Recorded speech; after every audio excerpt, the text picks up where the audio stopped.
इस वीडियो में आप लोगों का स्वागत है। सभी को वेलकम। तो आज हम लोग पढ़ेंगे 3 वेरिएबल के एम एफ। ठीक है, तो के एम एफ का हम लोगों ने शायद 2 वीडियोस हम लोगों ने पिछला वीडियोस दे दिया है। के एम एफ का 4 वेरिएबल्स के एम एफ क्वेश्चन भी किया है हम लोगों ने, आप लोग दे सकते हैं जाके।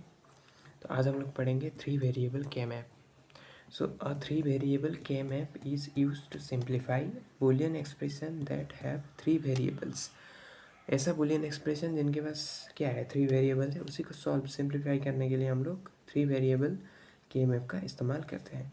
जैसे कि 3 variables A B and C, तो इसका टोटल पॉसिबल कॉम्बिनेशंस होंगे कितने, 2 to the power 3 8 कॉम्बिनेशन बनेंगे। मतलब सेल्स कितने होंगे टोटल, के map will have 8 sales.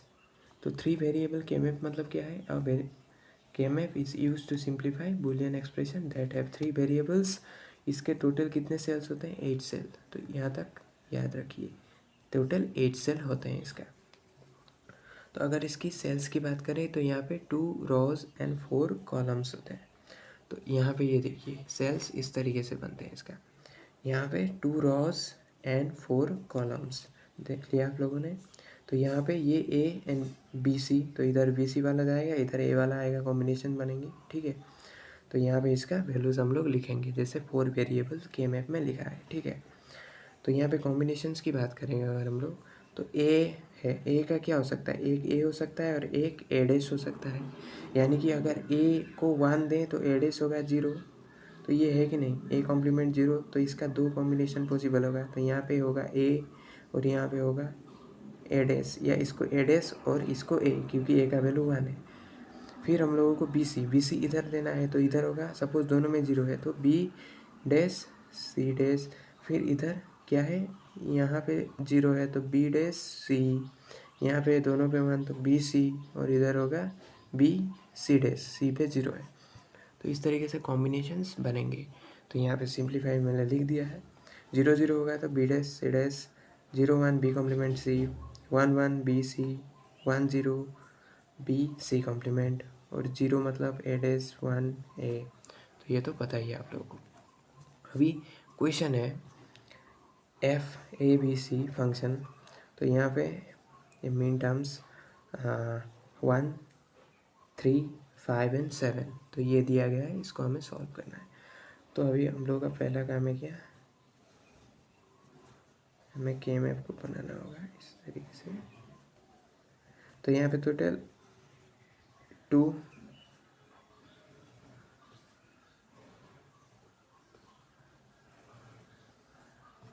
Total 4 combination बनेंगे। तो इधर होगा, हम लोगों ने दे दिया ए डैश और इधर दे दिया है A. Okay, A dash and A, और इधर देंगे हम लोग B dash C dash, B dash C, B C, B C dash. Okay, अभी देखिए इसका वैल्यू क्या होगा। जैसे कि हम लोग ये सिंपली याद भी रख सकते हैं, 0 1 2 3 4 वेरिएबल के मैप में भी इसी तरीके से लिखा था, 3 4 5, फिर यहाँ पे होगा 6, यहाँ पे होगा 7। तो देखिए ये जो वैल्यूज़ लिखा है, जैसे कि इस जो सेल है, इस सेल का वैल्यू है 0। तो ये 0 कहाँ से आया समझिए, इसका क्या होगा, A complement B complement C complement होगा कि नहीं इसका वैल्यू। तो ए कॉम्प्लीमेंट 0, ये 0 ये 0, तो इसका वैल्यू क्या आया 0। इस सेल का वैल्यू देखिए, A complement B complement C, A complement B complement C, A complement B complement C. तो यहाँ पे देखिए 0 0, और ये क्या होता है 1, सी में कॉम्प्लीमेंट नहीं है, मतलब सी का वैल्यू 1, तो ये कितना आया 1, तो इसका वैल्यू 1 है। अभी देखिए ए कॉम्प्लीमेंट बी सी, ये 3 नंबर वाला जो सेल है, ए 1 2 3 नंबर सेल, तो इसका वैल्यू होगा 0, ये B1 C1। अभी देखिए हम लोगों को, जैसे हम लोग बीट का कॉन्सेप्ट पढ़ा था, जैसे कि बीट का कॉन्सेप्ट क्या होता है, इसका वैल्यू 1, इसका वैल्यू 2, इसका वैल्यू 4, इसका वैल्यू 8, इस तरीके से जाता है। तो यहाँ पे 1 एंड 1 है। ओके, तो 1 1 मतलब 2 + 1 3, तो इसका वैल्यू क्या हुआ 3। ये क्या है, डेसिमल, बाइनरी टू डेसिमल है कि नहीं 3, तो ये 3। तो इस तरीके से ये वैल्यूज़ आते हैं, ये कहीं से निकाला नहीं है, यहीं से आएंगे इसका वैल्यूज़, ठीक है। तो बाकी का आप लोग ट्राई कीजिए। अभी हम लोग इस क्वेश्चन को सॉल्व करेंगे। तो यहाँ पे है 1, 3, 5 एंड 7। तो 1 पे क्या देना है, ये 3 पे, 5 पे, 7 पे ये दे दिया हम लोगों ने। जहाँ जहाँ पे वैल्यूज़ है वहाँ पे 1 दे दिया। अभी हम लोग का सेकंड काम है ग्रुप बनाना।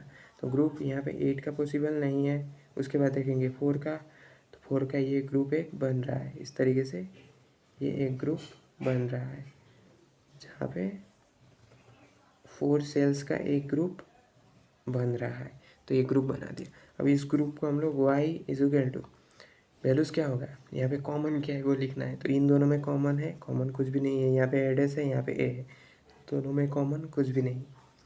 अभी इन दोनों में देखेंगे B complement C and B and C. तो दोनों में कॉमन है क्या, सी। तो दोनों में कॉमन है सी। तो ये जो एक्सप्रेशन बना है यही है हम लोगों का simplification. y equal to C, 3 variable के मैप को हम लोगों ने सिंप्लीफाई कर दिया, ठीक है। तो y इक्वल टू सी होगा इसका सिंप्लीफिकेशन। तो इस तरीके से इन क्वेश्चंस को करना है, ठीक है। तो समझ में आया हो, 3 वेरिएबल के मैप, 4 वेरिएबल के मैप भी हम लोगों ने कर रखा है, आप लोग वीडियो जाके देख सकते हैं। Thank you.